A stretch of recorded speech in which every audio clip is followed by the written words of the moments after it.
Nous allons voir en détail les particularités du toit escamotable de la CRX. Cet équipement sophistiqué confère une atmosphère de fraîcheur à l'habitacle de la voiture, mais il assure aussi une parfaite protection une fois qu'il est fermé. Le dispositif du toit escamotable assure la manœuvre du pavillon qui va se loger sous le capot du coffre à bagages. Nous allons voir la configuration du dispositif, son mode de fonctionnement et certaines parties de son entretien.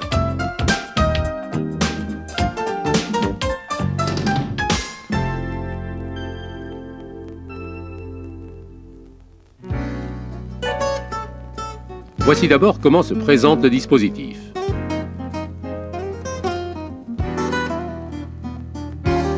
Le dispositif du toit électrique escamotable comprend un mécanisme de levage qui soulève et abaisse le capot du coffre à bagages.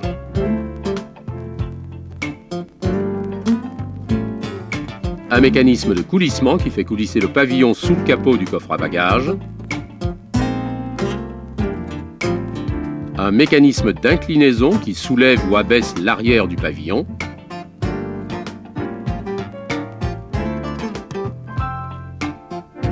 Et enfin, un mécanisme de verrouillage qui ouvre ou ferme la serrure du coffre à bagages. L'ensemble de ces mécanismes est contrôlé par une unité de contrôle électronique.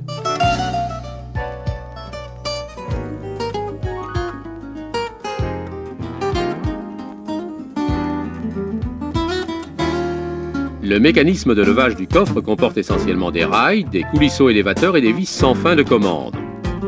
Les coulisseaux élévateurs se déplacent le long des rails sur des roulements et sont actionnés par un mécanisme comportant un moteur et des boîtiers de transmission. Les rails eux-mêmes sont fixés au châssis. Voici comment ce mécanisme fonctionne. Les pignons logés à l'intérieur du boîtier de transmission sont commandés par le moteur électrique qui, en faisant tourner la vis sans fin de commande, fait monter ou descendre les coulisseaux.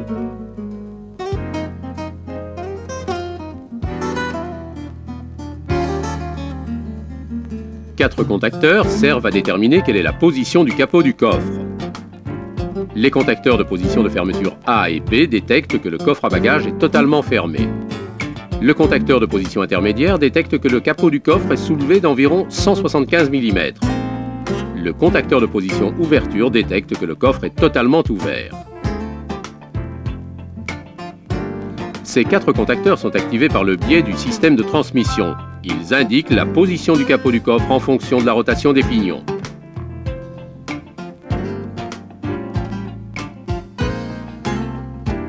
Le moteur électrique comporte un détecteur de rotation qui détecte le bon fonctionnement du moteur grâce à un aimant fixé sur l'arbre du moteur.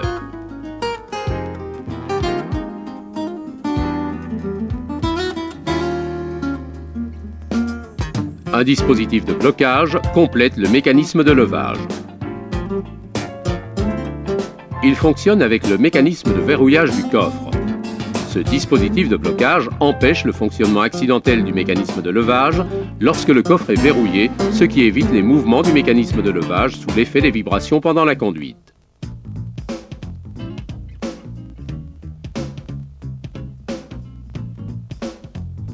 Le mécanisme de coulissement se compose d'un cadre de base, d'un cadre mobile, d'un chariot coulissant et d'un moteur. Le cadre mobile est fixé sur des rails au-dessus du cadre de base, lequel est rattaché à sa partie supérieure au coulisseau élévateur. Le chariot coulissant du toit, qui est lui-même monté sur rails au-dessus du cadre mobile, déplace le pavillon pour ouvrir et fermer le toit.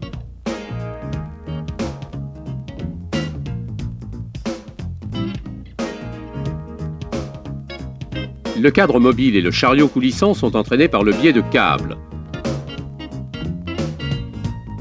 Un tour du moteur, logé dans la partie centrale du cadre mobile, fait coulisser le cadre et le chariot d'une même distance.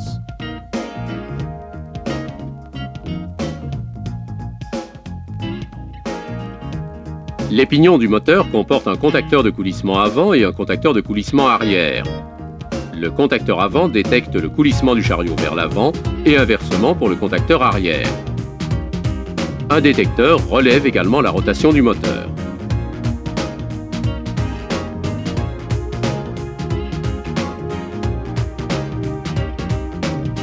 Le mécanisme d'inclinaison se compose d'un boîtier contenant un jeu de pignons, de vis de commande, d'un plateau, d'un moteur électrique et de câbles de commande. En soulevant l'arrière du pavillon, ce mécanisme permet le mouvement du chariot transporteur et du toit lors de l'ouverture et de la fermeture.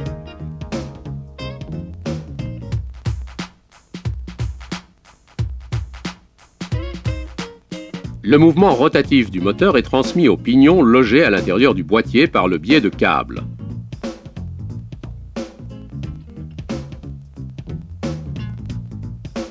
L'ensemble, constitué par une vis de commande et une tige de support du plateau, est déplacé par le biais de la rotation de la vis de commande, qui est entraînée par les dents d'un pignon. Le boîtier comporte 3 contacteurs d'inclinaison qui détectent si le pavillon a atteint sa position de levée maximale, sa position de fermeture ou une position intermédiaire à environ 80 mm.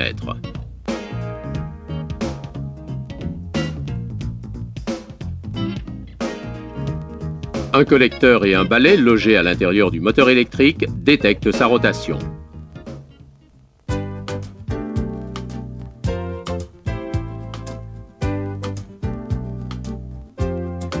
Le mécanisme de verrouillage se compose d'un moteur, d'un loquet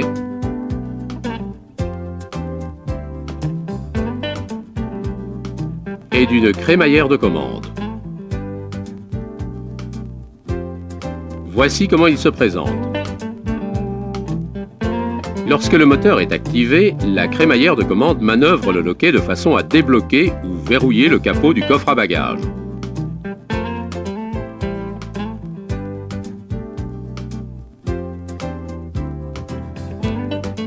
Le contacteur de la serrure du coffre détecte si la serrure est ouverte ou fermée.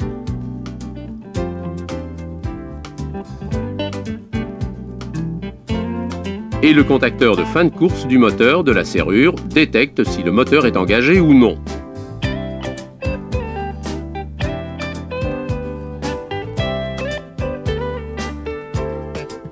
L'unité de contrôle électronique est placée dans le coffre à bagages. Elle assure le contrôle des opérations d'ouverture et de fermeture du pavillon, le fonctionnement du capot du coffre, des glaces latérales et de la lunette arrière.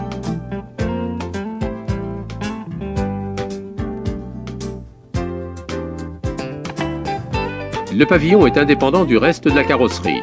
Il comporte un mécanisme de verrouillage latéral qui assure la fixation à la carrosserie et un mécanisme de verrouillage central qui permet de rendre le pavillon solidaire soit du dispositif d'inclinaison, soit du chariot coulissant.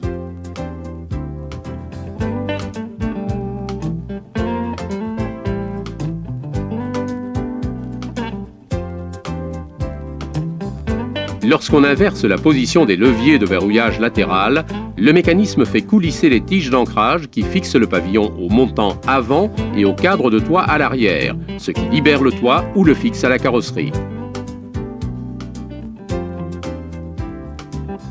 Des contacteurs de verrouillage situés aux extrémités gauche et droite du rail à l'arrière du toit détectent si le pavillon est fixé ou libéré.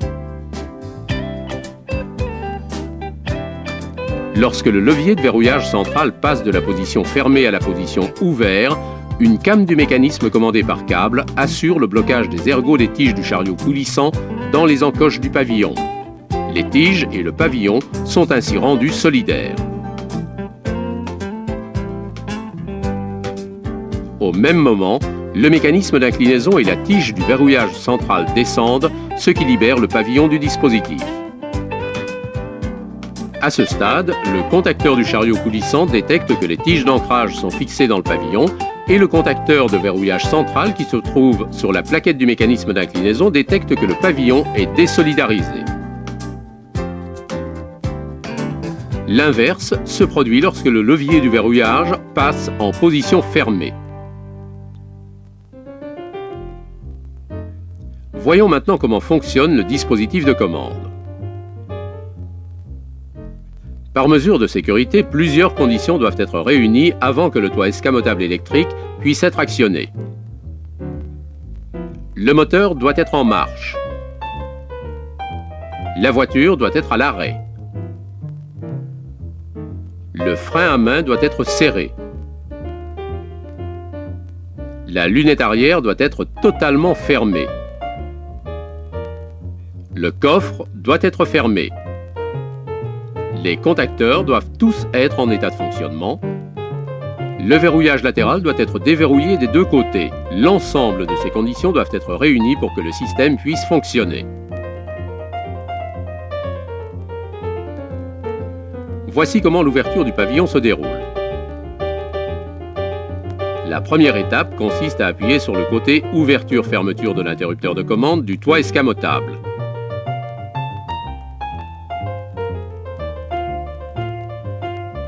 Si on appuie sur le côté annulation pendant le déroulement de la manœuvre, le mouvement s'arrête et s'inverse.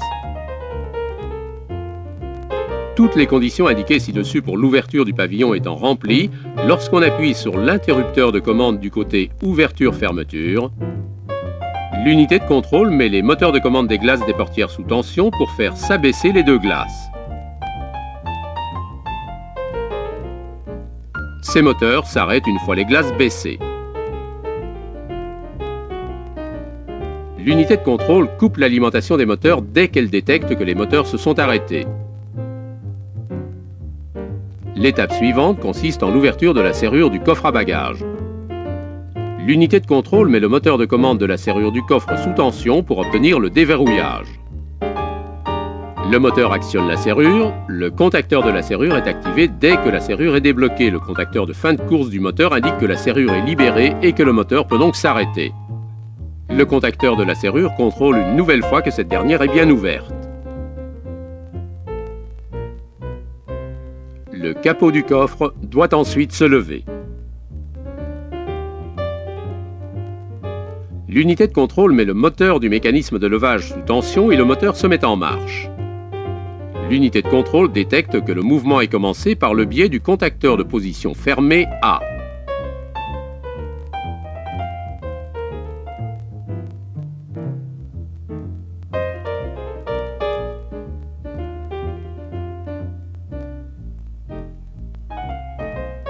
De même, elle détecte que le capot du coffre a atteint la position haute par le biais du contacteur de position ouverte. L'unité de contrôle détecte l'arrêt du moteur, coupe son alimentation et vérifie la position des contacteurs.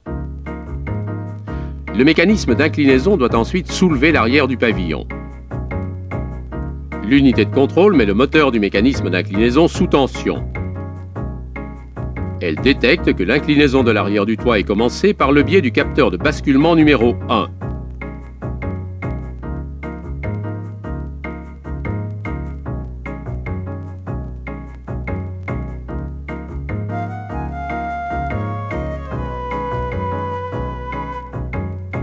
Lorsque le toit atteint sa position haute, un nouveau changement de position du capteur de basculement numéro 1 en informe l'unité de contrôle et le moteur s'arrête automatiquement. Enfin, l'unité de contrôle coupe l'alimentation de ce moteur et vérifie la position des contacteurs. Le chariot coulissant peut maintenant être mis en place. L'unité de contrôle met le moteur du dispositif de coulissement sous tension pour faire sortir le chariot. Elle détecte qu'il s'est mis en mouvement par le biais du contacteur de coulissement arrière. Les tiges pénètrent dans le pavillon. Le détecteur de coulissement avant en informe l'unité de contrôle.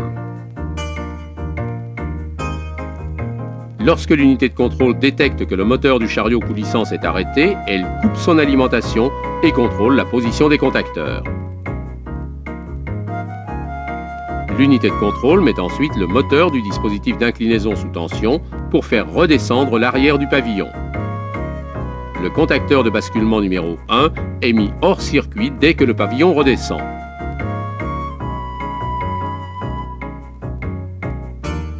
Lorsque le pavillon se trouve à environ 80 mm de sa position de repos, le contacteur de basculement numéro 2 est activé, l'alimentation du moteur est coupée et le moteur s'arrête. L'unité de contrôle vérifie ensuite la position des contacteurs. À ce stade, le conducteur doit relâcher l'interrupteur de commande du toit escamotable et faire passer le levier du verrouillage central à la position ouvert. Le contacteur du verrouillage central indique à l'unité de contrôle que le verrouillage central est ouvert et le contacteur du chariot coulissant lui indique que le pavillon et les tiges du chariot sont désormais solidaires. Le conducteur actionne alors à nouveau l'interrupteur de commande. L'unité de contrôle met le moteur du dispositif d'inclinaison sous tension pour faire descendre le dispositif.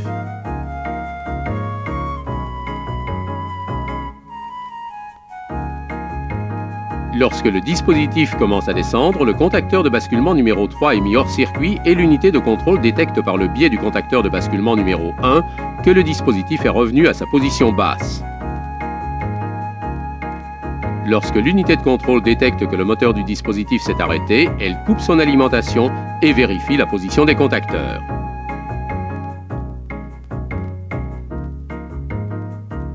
Le pavillon peut maintenant être rangé dans le coffre à bagages. L'unité de contrôle met le moteur de coulissement sous tension pour faire reculer le pavillon sous le capot du coffre et le contacteur de coulissement avant est mis hors circuit.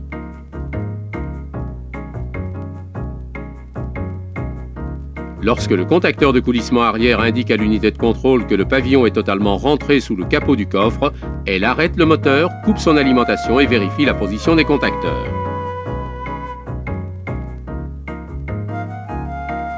Le capot du coffre est ensuite amené à une hauteur d'environ 175 mm au-dessus de la position fermée.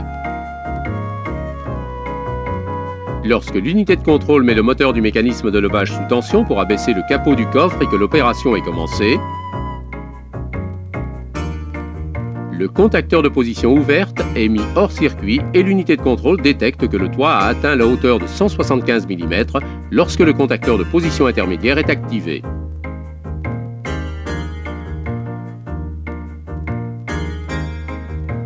L'unité de contrôle interrompt l'alimentation du moteur, suspend les opérations et contrôle la position des divers contacteurs. L'interrupteur de commande doit à nouveau être relâché puis actionné une nouvelle fois pour que le capot du coffre descende jusqu'à environ 50 mm de sa position fermée.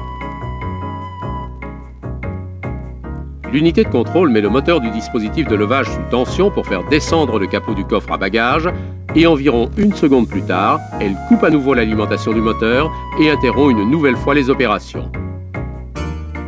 L'interrupteur de commande du toit escamotable doit encore être relâché. Lorsque le conducteur l'active une dernière fois, le capot du coffre descend à sa position fermée. L'unité de contrôle détecte que le coffre est fermé par le biais du contacteur de levée A et contrôle si le moteur est bien arrêté. Ensuite, elle coupe l'alimentation du moteur et vérifie la position des contacteurs.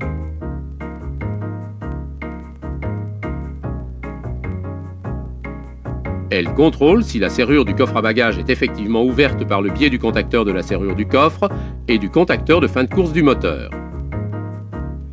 Pour terminer, le couvercle du coffre à bagages doit encore être verrouillé. L'unité de contrôle met le moteur de la serrure du coffre sous tension pour obtenir le verrouillage.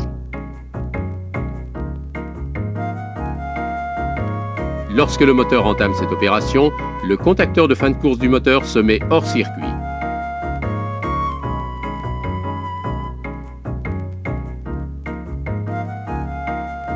L'unité de contrôle est informée de la fermeture de la serrure par le contacteur de la serrure et par le contacteur de fin de course du moteur, ce qui achève les opérations d'ouverture du toit.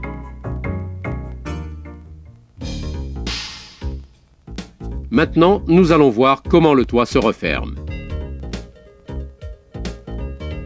La fermeture du toit se commande de la même manière que son ouverture. Il faut appuyer sur le côté ouverture-fermeture de l'interrupteur du toit escamotable. Les glaces des portières s'abaissent. La serrure du coffre se déverrouille. Le capot du coffre, dans lequel se trouve donc le pavillon, se relève jusqu'à sa position maximale. Le pavillon peut commencer à avancer.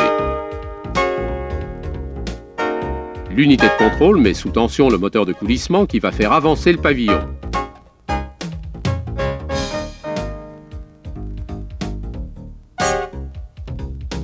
L'unité de contrôle est informée par le contacteur de coulissement arrière que le mouvement est commencé et par le contacteur de coulissement avant que le toit a atteint sa position de fermeture.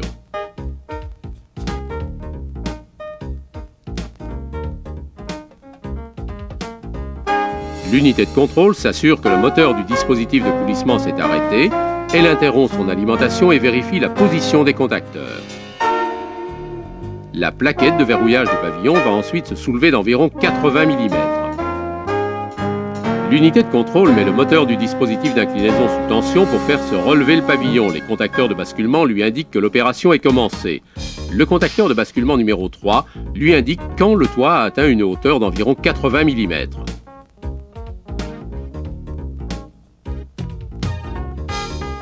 L'unité de contrôle interrompt l'alimentation du moteur du dispositif d'inclinaison, arrête ainsi le moteur et contrôle la position des contacteurs. L'interrupteur de commande doit être relâché et le levier de verrouillage central placé en position fermée. Lorsque le levier de verrouillage central a changé de position, le contacteur du verrouillage central et celui du chariot coulissant indiquent à l'unité de contrôle que le pavillon est effectivement séparé du chariot coulissant et est à nouveau solidaire du mécanisme d'inclinaison.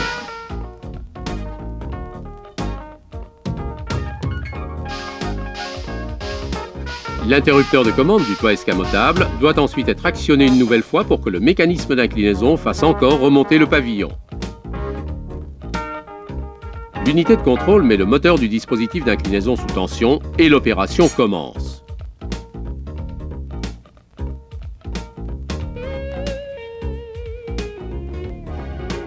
Le contacteur de basculement numéro 2 est mis hors circuit et l'unité de contrôle détecte que le toit a atteint sa position haute lorsque le détecteur de basculement numéro 1 est activé. L'unité de contrôle détecte que le moteur s'est arrêté, puis coupe son alimentation et vérifie la position des divers contacteurs. Le chariot coulissant peut maintenant revenir à sa position de départ dans le capot du coffre à bagages. L'unité de contrôle met le moteur de coulissement sous tension et le chariot coulissant commence son retour vers sa position initiale. Le contacteur de coulissement avant est ainsi mis hors circuit et l'unité de contrôle détecte par le contacteur de coulissement arrière que le chariot est revenu sous le capot du coffre.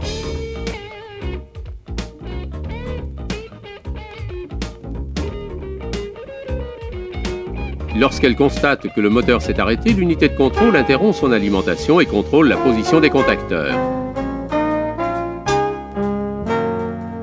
Le pavillon va ensuite revenir à sa position initiale. L'unité de contrôle déclenche l'opération en mettant le moteur du dispositif d'inclinaison sous tension.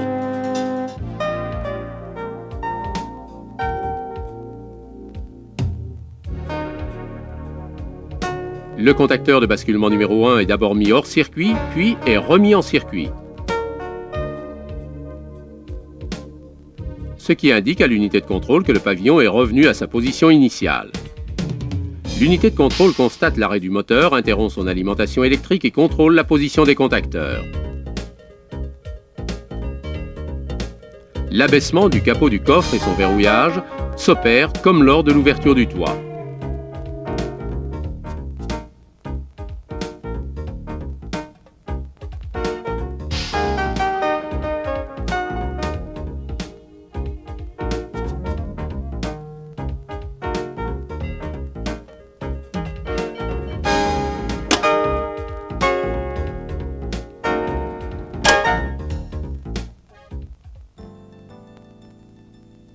Passons maintenant au fonctionnement du coffre à bagages. Les conditions suivantes doivent être réunies pour pouvoir ouvrir le coffre. La voiture doit être à l'arrêt.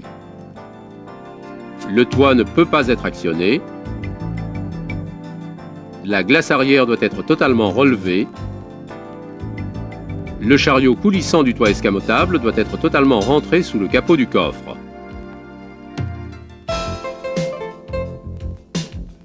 Pour ouvrir le coffre, il suffit de maintenir la clé sur la position ouverte jusqu'à ce que le capot du coffre commence à se relever. Lorsqu'elle reçoit le signal du contact d'ouverture du coffre, l'unité de contrôle met le moteur de la serrure du coffre sous tension pour déverrouiller la serrure.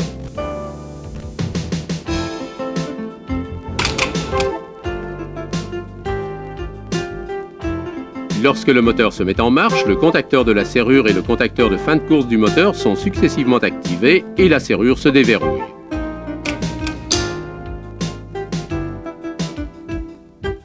L'unité de contrôle interrompt ensuite l'alimentation du moteur et contrôle le déverrouillage de la serrure par le biais du contacteur de fin de course du moteur. L'unité de contrôle met ensuite le moteur de levage sous tension pour ouvrir le coffre.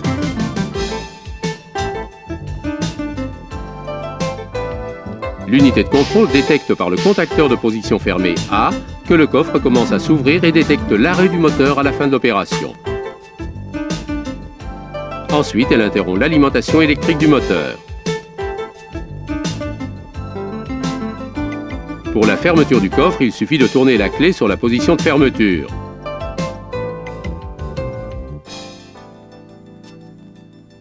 Lorsque l'unité de contrôle reçoit le signal de fermeture,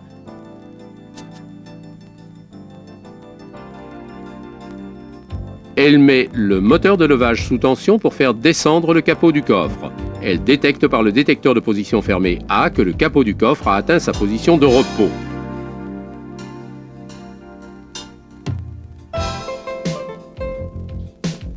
L'unité de contrôle interrompt ensuite l'alimentation du moteur lorsqu'elle détecte qu'il s'est arrêté. Elle vérifie par le biais du contacteur de fin de course du moteur et par le contacteur de la serrure que le coffre est déverrouillé, puis elle met le moteur de la serrure sous tension pour obtenir le verrouillage.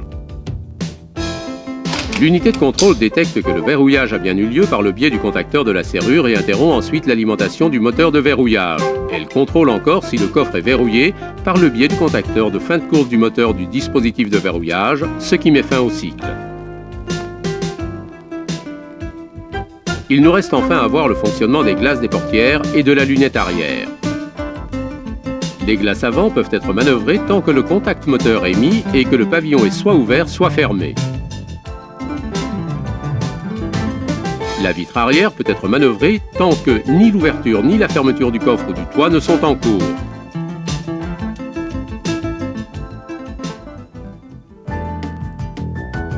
Nous allons voir maintenant dans quelles circonstances les diverses manœuvres vues ci-dessus s'arrêtent. Nous commencerons d'abord par le pavillon. La manœuvre du pavillon est suspendue si l'une des conditions de fonctionnement n'est pas remplie. La position du levier de verrouillage central a été inversée, l'un des détecteurs est défectueux, la commande d'ouverture ou de fermeture n'a pas été poursuivie dans le temps imparti pour la manœuvre, le délai maximum de détection de la fin de la manœuvre a été dépassé, le moteur de la voiture s'arrête pendant la manœuvre.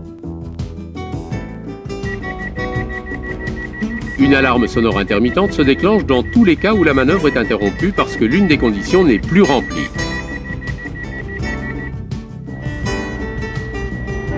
Par contre, si la manœuvre est interrompue à cause d'une anomalie technique, le signal d'alarme sonore est continu et un voyant d'alarme se met à clignoter au tableau de bord. Dans ce cas, si aucune autre défaillance n'est détectée par la suite, la manœuvre continue lorsqu'on actionne à nouveau l'interrupteur de commande. Si la voiture doit être déplacée avant qu'une manœuvre soit terminée, le témoin d'alarme se met à clignoter et le signal d'alarme continu est activé. Les manœuvres du capot du coffre s'interrompent dans les cas suivants. La voiture commence à rouler, la commande de la manœuvre n'est pas poursuivie dans le temps imparti, le délai maximum de détection de la fin de la manœuvre a été dépassé, l'un des détecteurs est défectueux, le moteur de la voiture s'arrête pendant la manœuvre. Le dispositif du toit électrique comporte deux voyants d'alarme.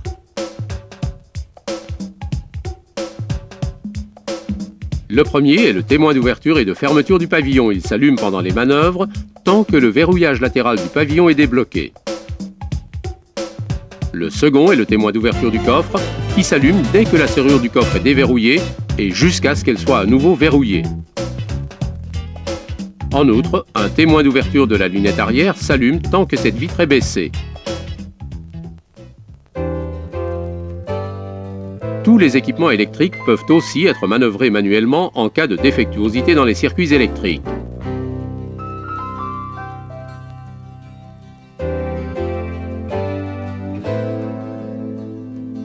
Pour déverrouiller le coffre à bagages, il suffit de tirer la languette qui se trouve dans le boîtier derrière le siège du passager.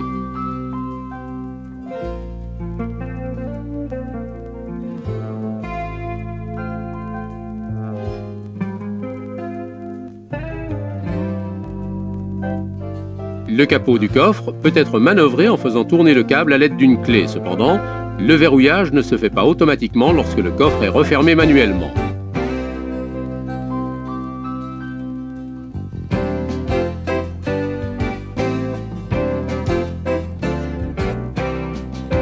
Le dispositif d'inclinaison peut être manœuvré manuellement par rotation du moteur à l'aide d'une clé.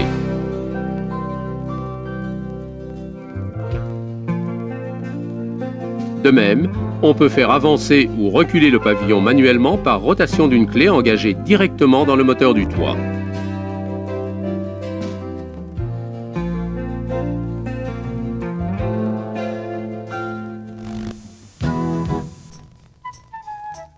Le dispositif de toit escamotable électrique comporte également un système d'autodiagnostic. Voyons d'abord comment fonctionne la détection des anomalies. Tant que les leviers de verrouillage du pavillon sont placés en position ouverte et que l'interrupteur de commande reste appuyé, le système détecte tout problème survenant au niveau des contacteurs et du fonctionnement des moteurs électriques. Ces contrôles s'effectuent également lorsqu'on actionne successivement l'interrupteur et lorsqu'on demande l'annulation d'une commande alors que le toit est en train de s'ouvrir ou de se refermer. Pendant l'ouverture et la fermeture, le système détecte les anomalies au niveau des contacteurs qui entrent successivement en jeu et du fonctionnement des moteurs qui interviennent. Lorsqu'on active le dispositif du coffre électrique ou qu'il est activé pendant l'ouverture du toit, le système détecte toute anomalie au niveau des contacteurs intervenant dans l'ouverture ou la fermeture du capot du coffre, des contacteurs de coulissement, du contacteur de la vitre arrière, et il détecte la rotation du moteur du coffre. Pendant le fonctionnement du dispositif, le système détecte toute anomalie survenant au niveau d'un contacteur qui intervient dans le processus et est informé du fonctionnement du moteur électrique. Si une anomalie survient pendant l'ouverture ou la fermeture du coffre ou du pavillon, le mouvement est interrompu, un témoin d'alarme clignote au tableau de bord et un code de panne est enregistré par l'unité de contrôle.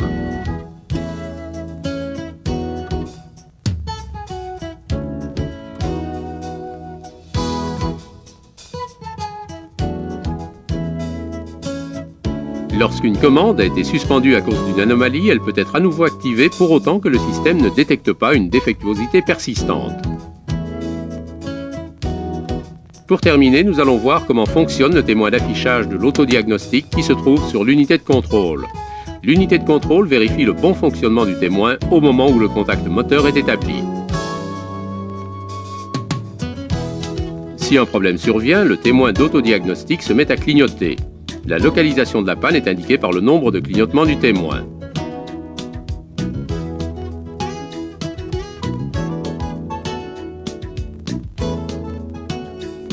Pour réinitialiser le système d'autodiagnostic, il suffit de débrancher le fusible de secours de 7,5 A qui se trouve dans la boîte à fusibles principale. Si on opère la réinitialisation alors que le dispositif est en fonctionnement, ce dernier passe automatiquement en mode de fermeture du toit.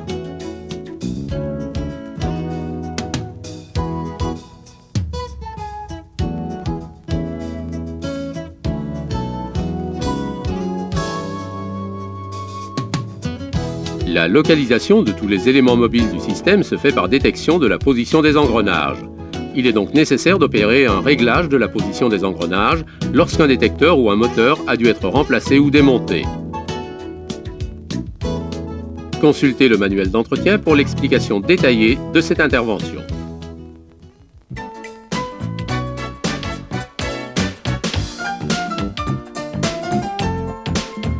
Le toit escamotable électrique de Honda est l'une des innovations techniques qui donne toute sa dimension au plaisir de conduire une de nos voitures. Ce programme de formation vidéo a été conçu pour vous donner une meilleure compréhension de la configuration, du fonctionnement et de l'entretien de cet équipement. Ce sera pour vous un moyen d'assurer une qualité de service toujours parfaite à votre clientèle Honda.